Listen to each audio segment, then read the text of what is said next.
Complete ট্রিপের এখন mileage দিচ্ছে গাড়িতে ডে 1 থেকে আজকে 9 দিনের মাথায় 25.8 মাইলেজ দিচ্ছে। আর এখন আমাদের গাড়ি 40,010 কিলোমিটার চলে গেল। আর এই ট্রিপে আমাদের ডিস্টেন্স কভার করেছি 2,758 কিলোমিটার।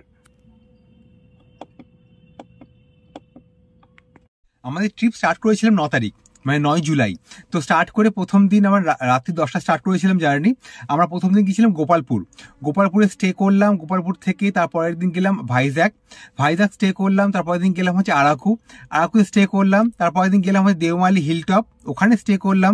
তারপরের দিন নেমে এলাম কোরাপুটে স্টে করলাম। ওখান থেকে চলে গেলাম চিত্রকূট ওয়াটারফলস, ওখানে স্টে করলাম। তারপর ওখানে চলে গেলাম হচ্ছে দারিংবাড়ি স্টে করলাম। তারপর পুরী গেলাম, পুরীতে স্টে করলাম, তার বাড়ি। মানে 9 দিন 9 রাতের ট্রিপ কমপ্লিট হয়ে গেল। তো আমাদের এই ট্রিপের যা যা ভিডিও করেছি, প্রত্যেকটা ভিডিও আমাদের ইউটিউব চ্যানেল আর ফেসবুক পেজে লিভ উইথ লিজা কল্যাণ, ওখানে প্রত্যেকটা ভিডিও, প্রত্যেকটা জায়গায় থাকার জায়গা, রাস্তার এক্সপিরিয়েন্স সব কিছু এক এক করে আসছে। তো ওখানে দেখুন ডিটেলসটা। আর আমাদের এই যে ট্রিপের সামারি যেটা বলছি এখানে, এটা দিয়ে আপনাদের কোনো কোশ্চেন থাকলে নিচে কমেন্ট করুন। জানতে চাইলে আমি ডিটেলসে বলবো যে কিভাবে আমরা ঘুরেছি, কত খরচ পড়লো, কিভাবে আপনারা ঘুরতে পারেন।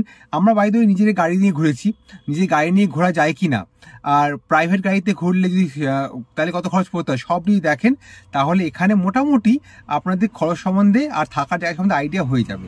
তো চলো নেক্সট ট্রিপের জন্য প্ল্যান করি, পরের ভিডিওতে দেখা হচ্ছে।